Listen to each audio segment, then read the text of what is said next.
JBN, we keep you informed. I am Michelle Jones, and in the news, 3 shot, 2 fatally in Clarendon attack. Detectives assigned to the Area 3 Major Investigation Division are probing the circumstances surrounding the killing of a man and a woman and the injury of another by unknown assailants last evening in Clarendon. The deceased have been identified as 47-year-olds Cleverton Brown, otherwise called Buddha, and Beverly Pinnock, both of the Gale housing scheme in Lionel Town. The police report that about 6:25 p.m., Brown, Pinnock, and another woman were among a group sitting in their yard when gunmen traveling in a motor car opened fire, hitting them. The police were alerted and they were taken to hospital, where Brown and Pinnock were pronounced dead and the other woman was admitted. 3 of 8 persons of interest now in custody. Hours after the police in Portland urged 8 persons of interest to come to the Portland police station for a discussion, 3 were taken into custody. The move is part of a wider effort to put a damper on crime in the parish at a time when murders are up by 4 over last year's 8, and there has recently been a spate of break-ins. We expect to clear up a number of these break-ins as we have a number of persons of interest in these matters, and we intend to question them. We are telling them to report to the police, said Deputy Superintendent of Police in charge of operations, Troyville Orton. He identified the men as Elroy Griffiths, otherwise called Greg, Tamo Haynes, otherwise called Tommy, Devon Brown, otherwise called Blender, Orlando Steve Loudon, otherwise called Sprague, Marlon Bryce, Peter Swaby, Andrew Bennett, otherwise called Bad P or Bad Hog, and Darren Johnson, otherwise called Tallman. Soon after his call, word came that Johnson, Bennett, and Loudon were in custody. Break-ins, according to DSP Orton, are very much a concern. We're asking the business community and individuals to employ the best security features you can employ, and we're not letting up on the criminal elements, he urged. We are ready to assist and give advice on the necessary security features and support. We have seen where a number of motor vehicles have been stolen in previous months, and that has been reduced as we have a main suspect in custody as we have done some work. Persons who insist on carrying out break-ins, we're asking you to desist, he warned. In providing a general overview of crime in the parish, DSP Orton told the media that 3 of the 16 individuals reported missing had not returned home, and the search continues for them. Last year, this time, there were 17 people reported missing and 11 had returned. Meanwhile, lawmen have had some success in fighting the illicit drugs for gun trade in the parish, according to DSP Orton. We have seized over 5,000 pounds of ganja as we have been relying on intelligence work. When the drugs are shipped out of here, there are normally guns that return. We are trying to prevent the trafficking of the drugs and prevent the guns from coming in. Persons have been arrested and we are not letting up, he said. He and his team are also working alongside farmers, though there is no pre-larceny unit in apprehending those who steal agricultural produce. He also provided an update on the status of investigations launched after a decomposing body was found in Hope Bay near Somerset Falls on August 23. The corpse has still not been officially identified as the police await the results of forensic and DNA tests. An individual has been taken into custody in connection with the incident, DSP Orton said. Jamaica Eye being expanded to St. Elizabeth. The Ministry of National Security's National Closed Circuit Television (CCTV) surveillance program, dubbed Jamaica Eye, is now being implemented in the parish of St. Elizabeth. Senior Director of Major Technology Transformation in the Ministry, Arvil Grant, said that the expansion to St. Elizabeth is a part of the government's thrust to ensure that all parishes are integrated into the program. The ministry has been expanding the Jamaica Eye program to new areas. We previously installed cameras in Manchester, St. Anne, Clarendon, St. Catherine, Westmoreland, Kingston, and St. Andrew, so now we're covering St. Elizabeth, he said. We are currently establishing the final setup in the major towns in the parish. Across Santa Cruz and Black River, we are looking at over 100 cameras being installed by the government, he informed, noting that assessment will be done for other areas of the parish.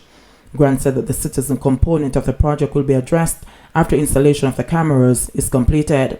Under Jamaica Eye, citizens who have security cameras facing public spaces can sign up to plug their feed into the government's system. Grant stated that for St. Elizabeth, the immediate focus is the installation of the government-owned cameras first. We had engagements with community associations and the Chamber of Commerce, so there are persons who are installing cameras, but we are focused right now on completing the government installation to get that fully up and running, and then we'll bring on the community groups from that area.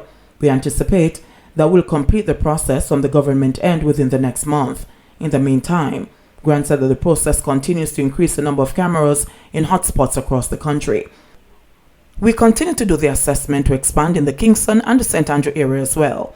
That is a non-stop process of doing that assessment. We're having those discussions with members of the police force and determining their priority areas to ensure that we have coverage in those places. So that is the next step, he pointed out. Launched in 2018, Jamaica Eye is designed to network CCTVs owned by the ministry as well as accommodate feed from privately owned cameras. The feeds provide useful footage to assist the response of the police to criminal activity, accidents, and other emergencies, and are monitored by a team of security professionals. Friends and political foes alike mourn passing of PMP's Ewan Stevenson. For many people in St. Elizabeth Southwestern, Ewan Stevenson was thought of more as a friend than a politician seeking their votes. Stevenson, who represented the opposition People's National Party PMP in the September 2020 general election, losing to Floyd Green in St. Elizabeth Southwest as the ruling Jamaica Labour Party JLP swept to a 49-14 victory, died yesterday at age 59 after an intense bout with stomach cancer. Friends and political foes alike are mourning the passing of Stevenson, who prior to entering politics was a banker. He was also an investor in farming and fishing. At the monthly meeting of the St. Elizabeth Municipal Corporation, councillors stood for a minute's silence on hearing of Stevenson's passing. Mayor of Black River and Chairman of the Council, Derek Sangster, conveyed condolences to Stevenson's family and friends on behalf of his colleagues. Councillor Dwight Salmon of the Black River Division said that a good heart has stopped beating. Ewan has made a great impact on the lives of people in Southwest St. Elizabeth and beyond.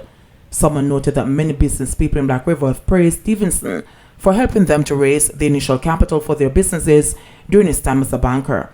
I've never met anyone with such a kind heart and always willing to help, said Salmon.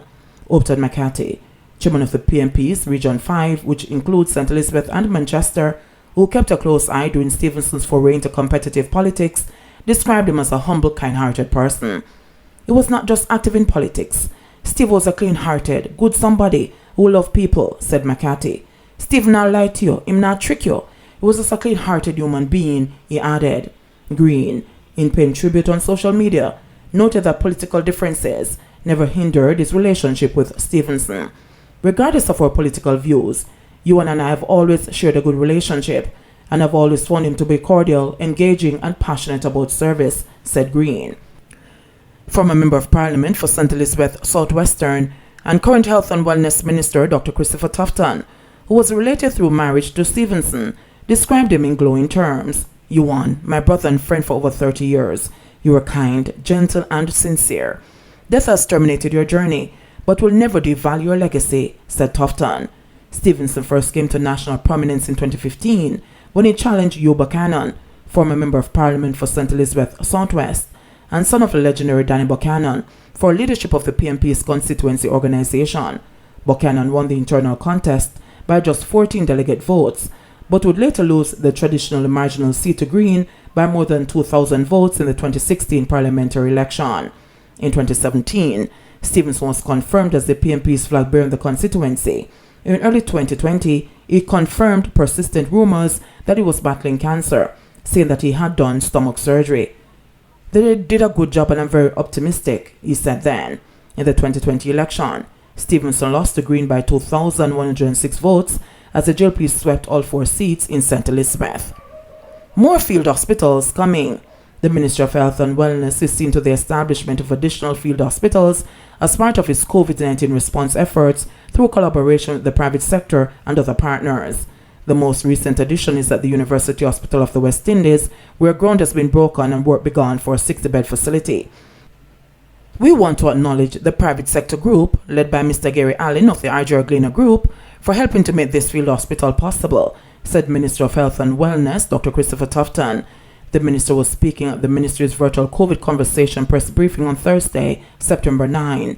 Work is also progressing at the Savlamar and Mapen hospitals, each with 40 beds. At the same time, the field hospitals at Falmouth, St. Joseph, and Spanish Town remain operational, the minister added. The minister urged members of the public to get vaccinated against COVID-19 to help prevent serious illness hospitalization and/or death. 638 new COVID cases, 8 more deaths. Jamaica recorded 638 new COVID-19 cases and 8 more deaths on Thursday, bringing the infection total to 74,945 and the virus death toll to 1,693. The Ministry of Health and Wellness reported that the new cases comprise 366 females and 271 males with ages ranging from 1 day to 97 years. The cases were recorded in Kingston and St. Andrew, 140, St. Catherine, 126, Manchester, 65, St. Anne, 60, St. James, 52, Portland, 49, Trelawney, 34, St. Elizabeth, 29, Clarendon, 24, Westmoreland, 22, Hanover, 15, St. Mary, 13, and St. Thomas, 9. The latest deceased comprised 2 individuals from St. James, a 33-year-old female and an 86-year-old male, 2 persons from St. Catherine, a 60-year-old male and a 96-year-old female, 2 females ages 69 and 83 from Manchester, a 79-year-old male from Kingston and St. Andrew, and a 56-year-old male from Westmoreland. Jamaica has 23,229 active cases after 104 people recovered from the virus, bringing the total number of recoveries to 49,335. Currently, 812 people are hospitalized, 106 of which are severely ill, while 51 are critically ill and 138 are moderately ill. JBN, we keep you informed. Please remember to subscribe, like, share, leave us a comment, and click the notification bell to receive our daily news items.